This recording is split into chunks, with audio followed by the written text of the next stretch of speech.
እንግዲህ ከመግቢያ ላይ አንድ ቪዲዮ ቀንጨብ አድርገን አይተናል ማለት ነው። በነገራችን ላይ እንግዲህ ፍቅርም ስትጀምሩም ሆነ ትዳርም ስትይዙ እስከ መቼ ነው ለስንት ወር ነው ብላችሁ ጠይቁ ማለት ነው። ምክንያቱም የአሁን ጊዜ ፍቅር መጀመር እንጂ የሚያስጨርስ ስለሌለ ማለት ነው። ይህ ቪዲዮ እንግዲህ ምናልባት ከወራቶች በፊት ብዙዎቻችን አይተነዋል ማለት ነው።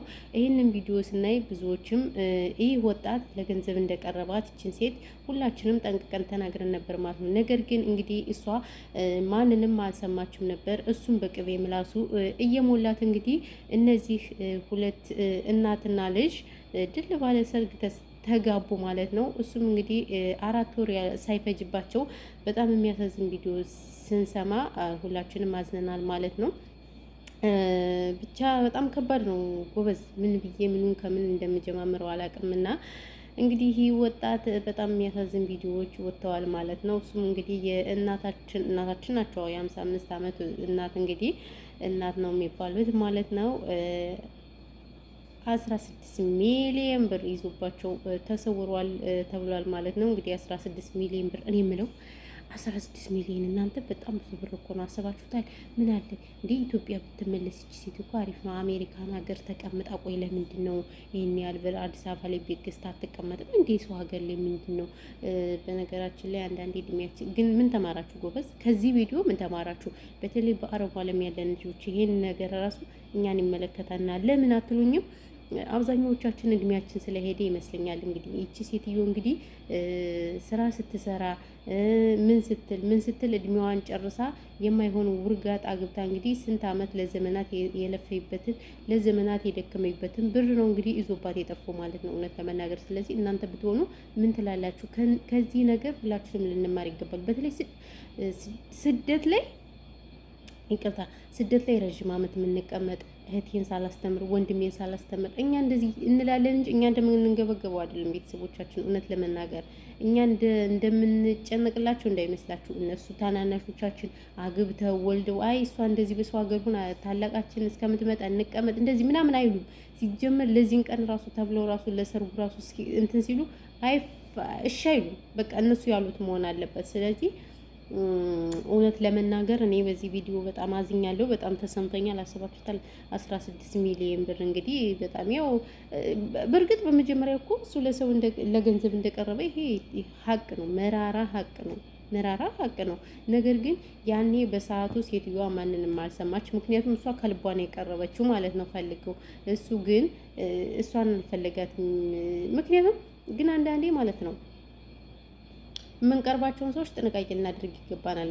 በእድሜያችን በኩያችን ቢሆን ደስ ይለኛል የእውነት እና አስባችሁታል? 16 ሚሊዮን ብር እኔ ከሷም ደግሞ 16 እንደው እኔ የምለው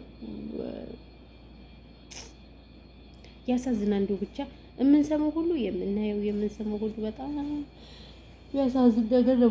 እውነት ለመናገር ብቻ ላይ በጣም ነው የተሰማኝ። እንግዲህ አባቴ ፈጣሪ ምን ልበልህ እንደው የስራህን ይስጥህ እውነት። አስባችሁታል? ደግሞ ከሱ ደግሞ ብሩ ነው። እኔ ደግሞ ከሱ ደግሞ ብሩ ወይ ከሱ አልሆነች ወይ ከሱ አልሆነች ወይ ከሰው ጥችት አልሆነች። ሰው እንደዛ ብልት አድርጓቸው እንደዛ ውቅጥ አድርጓቸው።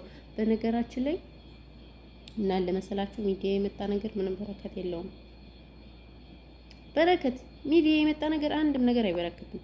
በተለይ ቅመሞች ስታገቡ በቃ ይወኙኛ ትበሉ ማርያምን ሚዲያ ላይ ራሱ መምጣት ያለብሽ ራስሽ ነኝ፣ ብቻሽን ሄድ መተሽ ሰግጠሽ ምናምን ሰንበዲ ትሄጃሽ እንጂ አገባው ወለድኩ አረገዝኩ ምናምን ይሄ ራሱ በጣም እግዚአብሔር የሰው አይነት ጥሩ አይደለም።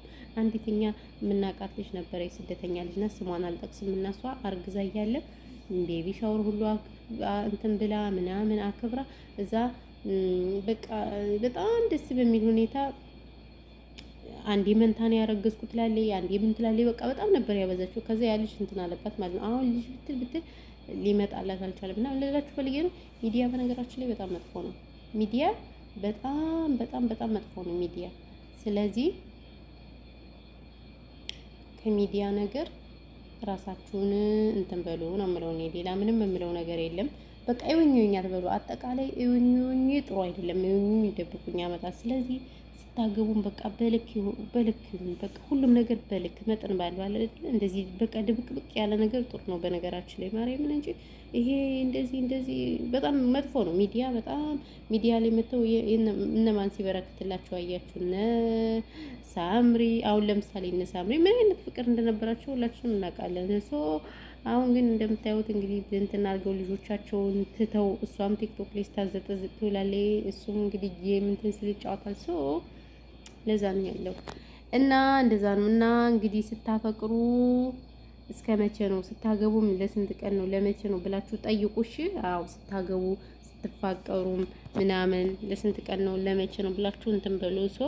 ይሄን ያለው ነገር ማለት ነው። ለማንኛውም በጣም ተሰምቶኛል። እንግዲህ ፈጣሪ ይሁንሽ፣ ምንም ማድረግ አይቻልም። ሲጀመር ቀደምም ታይ ተብለሽ ነበረ። ቅናት ነው፣ ቀንታችሁብኝ ነው ሰንበዲ። እሱ ደግሞ ያንን አግብቼሽ ምን ያልኩሽ ምናምን እያለ ጉሮውን ሲነፋ እውነት መሰለሽ እና የማይሆን ውስጥ ገባሽ ማለት ነው። ስለዚህ ምንም ማድረግ አይቻልም። ከቀደም ነው እንጂ መጥኖ መደቆስ አሁን ምን ያደርጋል? ወጭ ጥዶ ማልቀስ፣ ድስት ጥዶ ማልቀስ ነው እንትን ይባል። ከቀደም ነው እንጂ መጥኖ መደቆስ አሁን ምን ያደርጋል? አሁን ከቀደም ነው እንጂ መጥኖ መደቆስ አሁን ምን ያደርጋል? ድስት ጥዶ ማልቀስ ይላል የሀገሬ ሰው ሲተርት ማለት ነው። እና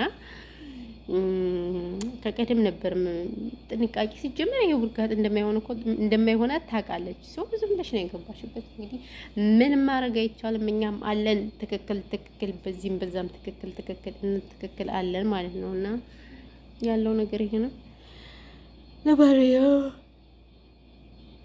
ሰዎች ሰላማችሁ ብዛ። እኔን አሞኛል ደግሞ ስልክ ስለማበዛ። አይ መግማማት አሉ እማማ ዝናሽዬ። እውነታቸውን እኮ ነው እማማ ዝናሽ ክብር ሄድን እሳቸው እውነት ብለዋል። እና ይሄን ያለው ነገር በተረፈ ሰላማችሁ ይብዛልኝ።